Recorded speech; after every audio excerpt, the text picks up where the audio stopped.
بسم اللہ الرحمن الرحیم۔ السلام علیکم۔ تو فرسٹ آف آل آپ میری پچھلی ویڈیوز کو بھی لازمی دیکھا کریں، میں نے آپ سے یہی کہنا تھا کیونکہ یہ میں 1 بائی 1 سیریز بنا رہی ہوں، تو جب تک آپ پچھلی ویڈیوز کو نہیں دیکھیں گے آپ اگلی ویڈیوز کو نہیں سمجھ پائیں گے، ٹھیک ہے؟ اور میرے چینل کو لائک کر دیں، سبسکرائب کر دیں تاکہ آج کے ٹاپک کو بھی ہم اچھے طریقے سے ڈسکس کر سکیں۔ آج کا جو میرا ٹاپک ہے وہ بہت ہی مین ٹاپک ہے اور ہم ایک انوکھی ہی دنیا میں پہنچ جائیں گے جسے روبوٹک دنیا کہا جاتا ہے۔ تو چلیے اپنی ویڈیو کا آغاز کرتے ہیں، لیکن اس سے پہلے میں آپ کو یہی کہوں گی کہ آپ چینل کو سبسکرائب لازمی کر لیں تاکہ ہر ویڈیو جو بھی میری آئے میرے چینل پر وہ آپ کو بر وقت ملتی رہے، جس سے آپ اپنی انفارمیشن بر وقت لے سکیں اور آپ کی ہر اپڈیٹ آپ کو مل سکے۔ تو آج کا ہمارا جو پہلا سوال ہے وہ ہے مصنوعی ذہانت کی سادہ تعریف کیا ہے؟ مطلب آرٹیفیشل انٹیلیجنس کیا ہے؟ کس چیز کے لیے آرٹیفیشل انٹیلیجنس یوز ہوتی ہے اور آرٹیفیشل انٹیلیجنس کے کیا فائدے ہیں؟ کیا یہ ہمیں فائدہ دیتی ہے اور بزنس میں کیسے آرٹیفیشل انٹیلیجنس کا استعمال کیا جا رہا ہے؟ پاکستان میں بہت سی کمپنیز آرٹیفیشل انٹیلیجنس کا کام کرتی ہیں مشینوں کے طور پر، یعنی ساری کمپنیز جو بھی دنیا میں ایگزسٹ کرتی ہیں اب وہ آرٹیفیشل انٹیلیجنس سے تعلق رکھتی ہیں۔ مصنوعی ذہانت مشینوں، خاص طور پر کمپیوٹر سسٹمز کے ذریعے انسانی ذہانت کے عمل کی نقالی ہے۔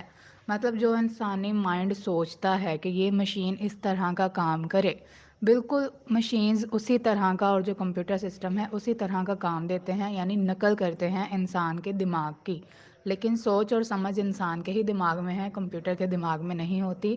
اسے جو کمانڈ دی جاتی ہے کوڈنگ کی صورت میں وہ اسی کمانڈ کو ایکسیپٹ کرتا ہے اور وہی کام بار بار دہراتا ہے، یعنی اسی کام کی بار بار نقل کرتا ہے۔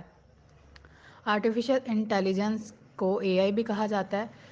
اے آئی کی مخصوص ایپلیکیشنز میں ماہر نظام قدرتی زبان کی پروسیسنگ، اسپیچ ریکگنیشن اور مشین ویژن شامل ہے۔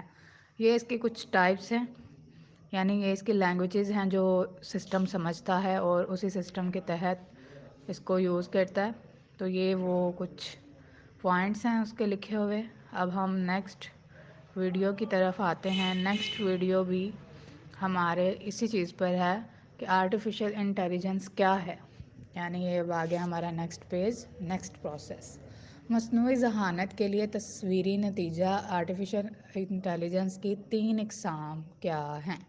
دیکھیں، جو آرٹیفیشل انٹیلیجنس ہے وہ پکچرائز یعنی پکچرز کی صورت میں سمجھتا ہے کہ میں نے کیسے کام کرنا ہے۔ یہ بھی روبوٹس ہوتے ہیں نا، بے شک مشینز ہیں یا بے شک کوئی بھی چیز ہے، وہ روبوٹس ہوتے ہیں، وہ روبوٹس کی فارم میں سمجھ رہے ہیں ہر ایک بات کو، ہر ایک چیز کو۔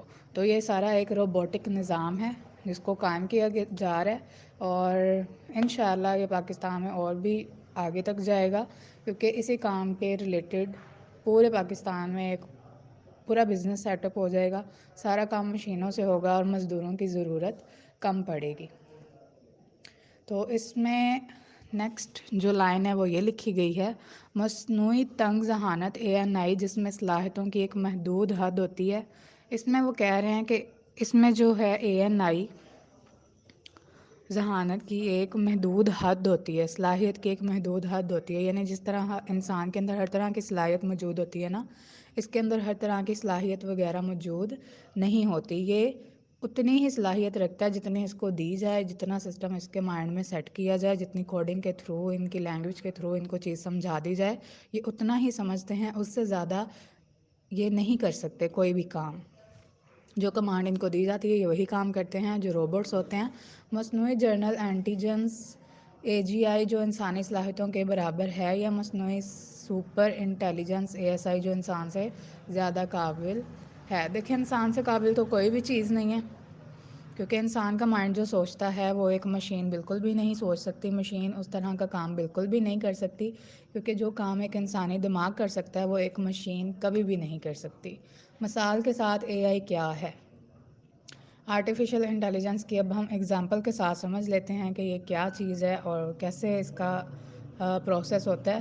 مصنوعی ذہانت آرٹیفیشل انٹیلیجنس کمپیوٹر سائنس کی وہ شاخ ہے جو انٹیلیجنس مشینوں کی ترقی، انسانوں کی طرح سوچنے اور کام کرنے پر زور دیتی ہے. مثال کے طور پر تقریر کی شناخت، مسئلہ حل کرنا سیکھنا اور منصوبہ بندی کرنا، یہ سارا کچھ آرٹیفیشل انٹیلیجنس نے انسان سے سیکھا ہے. یعنی یہ سب کچھ انسان کرتے ہیں. پہلے جو کام انسان کیا کرتے تھے اب وہی کام مشینیں کرتی ہیں، اور زیادہ تیزی سے کام ہو جاتا ہے، ٹائم کی بچت ہو جاتی ہے. اور جتنا ٹائم بچتا ہے انسان کا، یعنی اتنی ہی اس کو انکم ہوتی ہے، آمدنی زیادہ ہوتی ہے. اس لیے جو ترقی یافتہ ممالک ہیں ان کے پاس جدید دور کی جدید مشینیں اور جدید مصنوعات وغیرہ سب کچھ موجود ہے، اور پاکستان میں ابھی یہ سب چیزیں موجود نہیں ہیں. لیکن جو بھی اسٹوڈنٹ اس میں پڑھتا ہے وہ پاکستان کے لیے بہت کچھ کر سکتا ہے. تو لازمی اس ایجوکیشن کو پک کریں. ملیں گے نیکسٹ ویڈیوز میں بھی اسی طرح کی انفارمیشن کے ساتھ. دعا میں یاد رکھیں، اپنا بہت سارا خیال رکھیں، اور ایسے ہی ویڈیوز کی ہر اپڈیٹ لینے کے لیے میں لاسٹ پر پھر کہوں گی کہ چینل کو لازمی سبسکرائب کر لیجئے گا تاکہ کوئی بھی ویڈیو مس نہ ہو آپ سے.